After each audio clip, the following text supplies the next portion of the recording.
साथ में रुखसार है। रुखसार की शादी है दोपहर को और वोट कास्ट करने पहुंची है।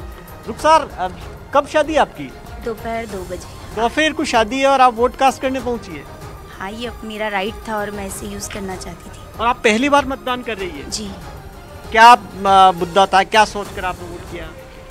ये डेमोक्रेसी है, सबको अपना राइट यूज करने का है, तो मैं चाहती थी कि मैं अपना वोट कास्ट करूं पहले। और अब शादी की तैयारी है, अब यहाँ से सीधे कहाँ जाएगी? मैं पार्लर जाऊंगी और रेडी होकर अपनी निकाह के लिए जाऊंगी। निकाह के लिए? आप देखिए कि ये सबसे बड़ी बात है कि दोपहर को शादी होनी है और अभी यहाँ पर पहुंची है वोट कास्ट करने के लिए और यहाँ से सीधे पार्लर जाएगी तैयार होकर, फिर उसके बाद में निकाह के लिए। ठीक है भवानी, अंकिता के पास में जाती हूँ। अंकिता, रुखसार तो झालावाड़ से बड़ा संदेश दे रही है, दोपहर में शादी है, उससे पहले अपनी जिम्मेदारी निभा रही हैं, वहां की क्या तस्वीर है?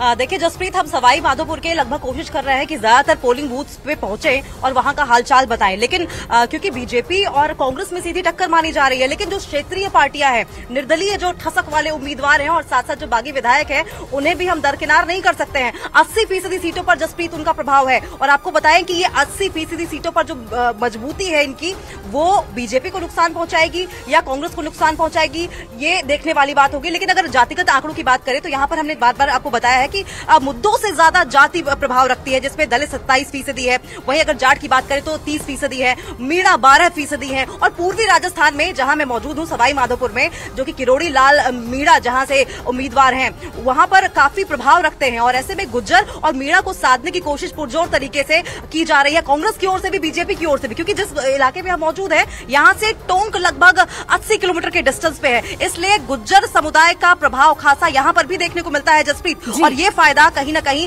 किरोड़ी लाल मीणा को भी हो सकता है, क्योंकि किरोड़ी लाल मीणा की भी जो पैठ है वो गुज्जर समुदाय में सबसे ज्यादा है। लेकिन बहुत अच्छे से एक्सप्लेन किया आपने। टोंक की बात की, अरुण टोंक में ही मौजूद है। आप ही की बात को आगे बढ़ाते हुए, कितना बड़ा फैक्टर है जाति इस बार, अरुण?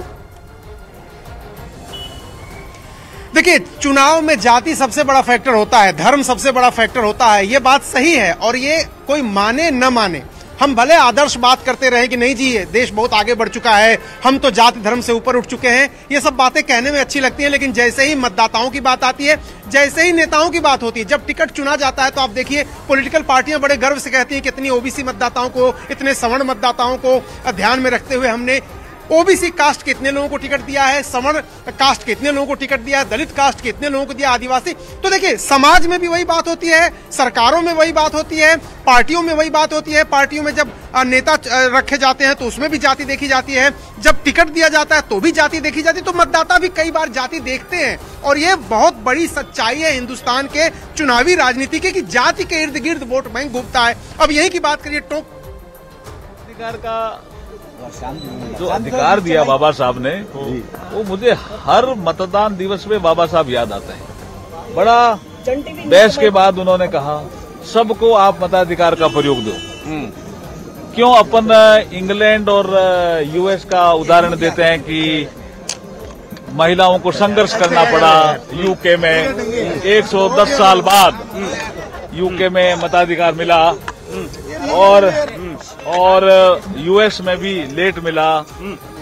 हम जब अब आजाद हो गए और हमारे जस्ट बाद बहुत से देश एशिया और अफ्रीका के आजाद होने वाले हैं, तो भारत को कुछ नवाचार करना चाहिए, भारत को कोई दिशा दिखानी चाहिए।